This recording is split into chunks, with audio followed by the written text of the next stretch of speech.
So the Portland Trailblazers have been swept by the Pelicans.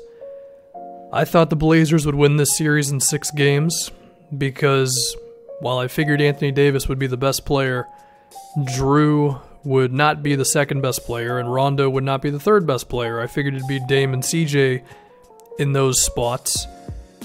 But through some really good perimeter defense, a lot of trapping from the Pelicans and daring the others of Portland, specifically the wings, to beat them, on top of some really good one-on-one defense, mainly from Drew. That just was not the case. And so here we are with the Blazers, and it's a team in a pretty awkward position. They're a good team, no doubt. They would probably be at the most the 4th seed in the West if Kawhi was healthy this season.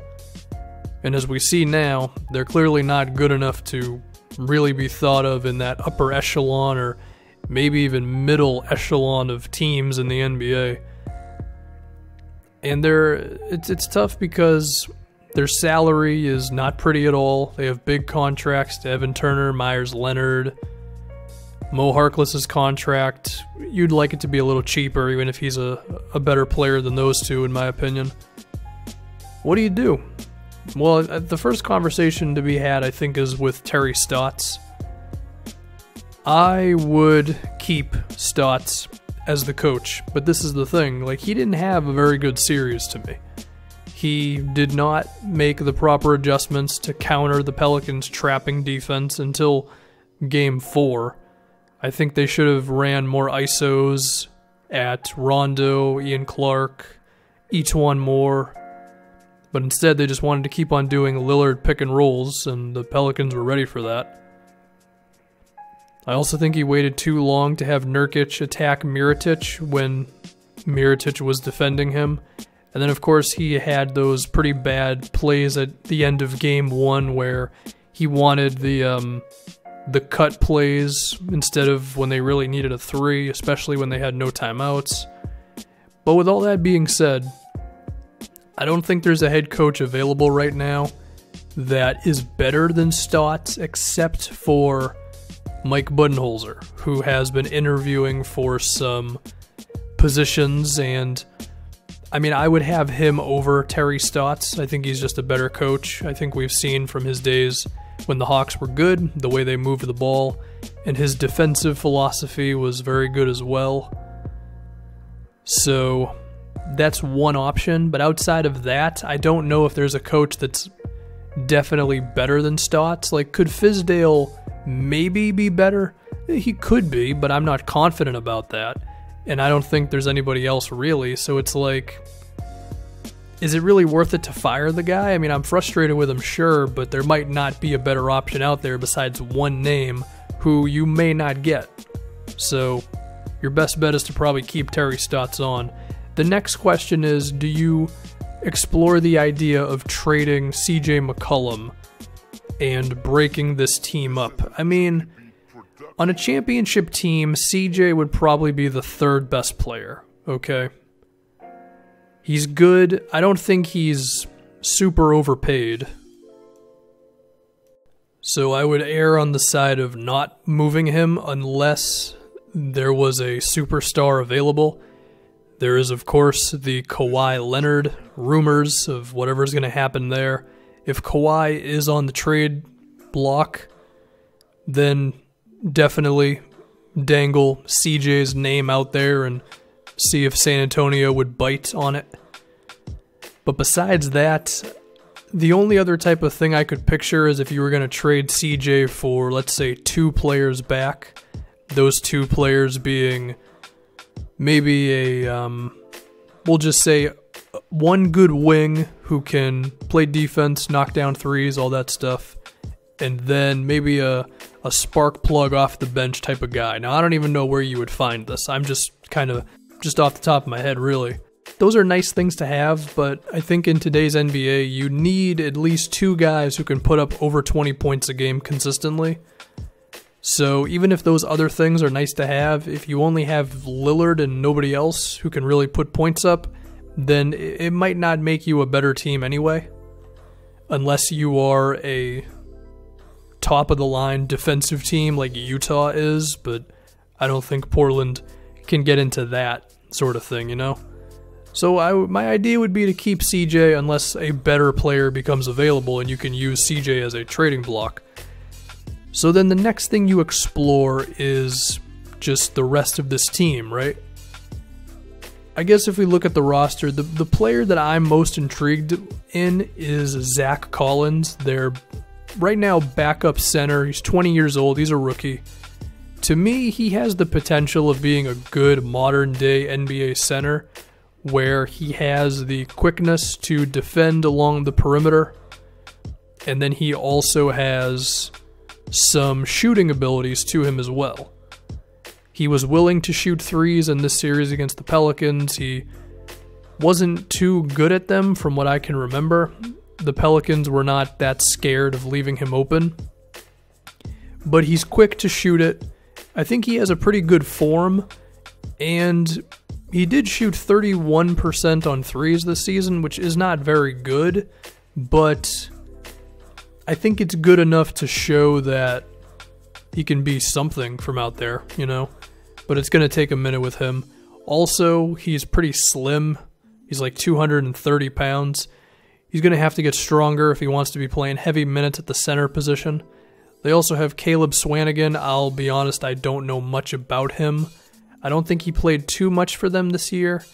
Yeah, he played 7 minutes a game in 27 games, so someone who watches the Blazers like every night would probably have a better opinion on him than I would.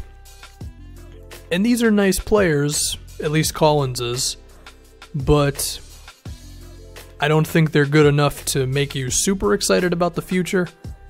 So the next thing you explore is ways that you could add talent to this roster. Well, unfortunately, this team is killed with salary. They're at $112 million, and that's before you think about re-signing Jusuf Nurkic this offseason, which I would do because he's the best center they have, and, well, I don't know where else you go with it. I mean, Ed Davis is maybe a better rebounder, but Nurkic has way more offensive abilities, and he also has more potential. We have to remember, Nurkic is only 23 years old, so you could actually put him into that same category as Zack Collins. The Blazers have also improved defensively with Nurkic. So if we go back to the salary for them, I think a lot of it comes down to, is it possible for you to get Evan Turner or Myers Leonard's contracts off of this team? Well, you have a couple options. Number one, you could buy out Myers Leonard. He's owed about $30 million the next 2 seasons combined. If you were to do that, you'd probably be paying him, I don't know, $4 to $5 million for about 6 years, maybe 7 years, depending on where you put it. I mean, you already have Nicholson. Do you want like $7 million in dead salary? That's not the best idea in the world. Your other option is to pair up Leonard with either a first-round pick, which I don't think you should really give up because you are not that good of a team.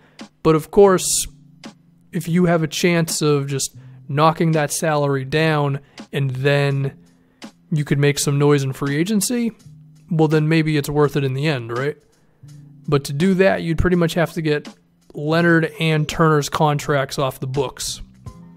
And I think Evan Turner is the more difficult of the two to move.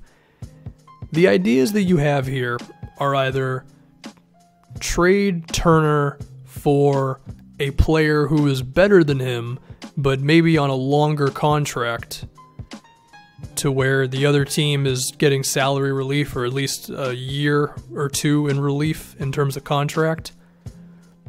Or you can do what I just brought up, which is you trade the first round pick with Turner or Leonard's contracts. And then the guy you get in return is a better player than either one of those guys. And ideally, they would be either making a little less money or they would be on a shorter contract, making yourself at least somewhat better while also improving your salary at least a bit. And there are some moves out there. I wouldn't say any of them are that beautiful. Like, you could trade him to the Mavericks with maybe a protected first for Wesley Matthews. I mean, yeah, like, Matthews is better than Turner. His three-point shot has gotten back up to being pretty good, and defensively, he's not as good as he once was, but he's decent at this point. However, a first-round pick for Wesley Matthews, like, that's not really doing it. Now, he is on a shorter deal than Turner, but still, like, I don't think it's that good. There's the Atlanta Hawks, Kent Bazemore, similar thing. The Sacramento Kings, someone like Garrett Temple. Like, these are moves. I don't think they really move the needle that much for you, but this is kind of what you're forced to look at, given your salary situation. There is also Damari Carroll on the Nets.